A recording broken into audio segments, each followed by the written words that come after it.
Mohammed Hassan, you know nothing until now. No one has died yet. Everything so far has been a dream. In this dream, no one can truly die or feel pain. But now reality begins. Mohammed Hassan escaped from the dreaming because he feared real pain could create another nightmare, a nightmare hidden inside another dream. Mohammed Hassan kept running until the footsteps behind him suddenly stopped. Silence. Then a strange voice echoed through the silver streets of the sleeping city. You do not have the power. I am the dream speaking through your hallucinating mind. Mohammed kept running while the city twisted around him.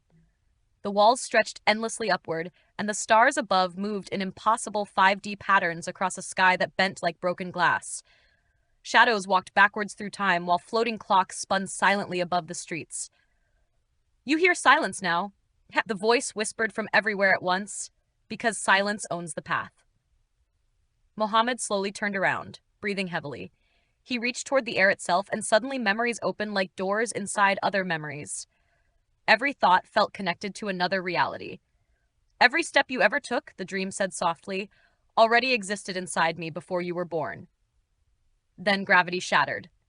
Mohammed drifted through glowing dimensions, while different reflections of himself argued across space and time. Entire realities folded into each other like collapsing mirrors.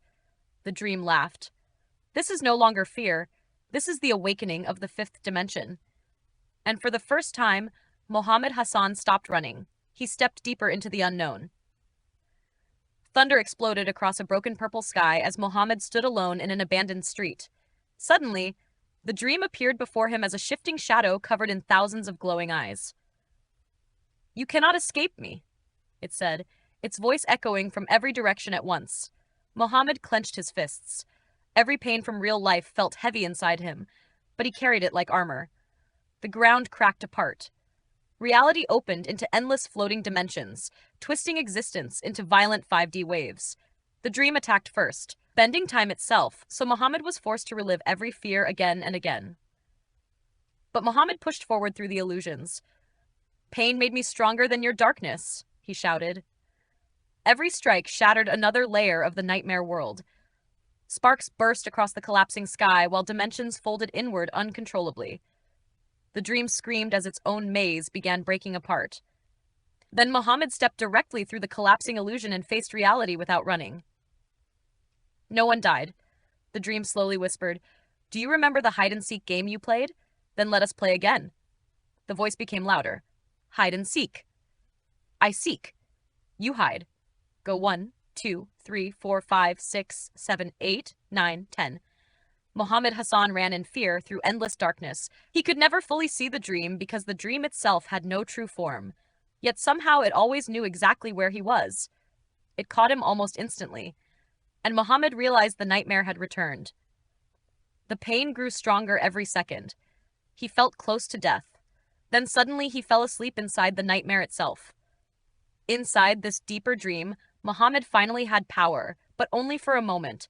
The dream stole every ability he possessed and used them against him. It trapped him inside his own mind while forcing him awake again and again. Its plan was simple: destroy Mohammed Hassan while he was sleeping. Then the voices began. You will behave now or never. Laughter echoed from every direction at once. Blood-red visions covered the walls around him, while shadows moved unnaturally across the ceiling. Terrified, Mohammed suddenly woke up. The dream was lying dead before him. For one brief moment, he believed he had won. Then he looked at the clock. 2:59 a.m. He froze in shock. He had only been asleep for 30 seconds. At exactly 3 a.m., Mohammed Hassan sat awake in complete darkness. His heartbeat shook the silence of the room after the nightmare finally ended. The dream had chased him through impossible 5D worlds filled with twisted memories, broken realities, and voices that felt too real to ignore. But now, the nightmare was gone. Or at least, that was what he wanted to believe. The air felt unnaturally heavy. The red digital clock glowed beside his bed. And somehow, the silence after the chaos felt even more disturbing than the dream itself. Mohammed stared into the darkness without moving, wondering if the dream had truly disappeared, or if part of it was still hiding somewhere inside reality. Morning finally came. Sunlight slowly entered the house, but something felt wrong immediately. The house was silent. Too silent. Mohammed walked through the empty rooms calling for everyone, but nobody answered. Chairs were overturned. Doors stood open. The television flickered with static while the air felt cold and lifeless. Then he noticed the security camera pointing toward the hallway. Mohammed looked directly into the camera and whispered, "It wasn't me, so I'm not the only one in this house." The camera continued recording silently.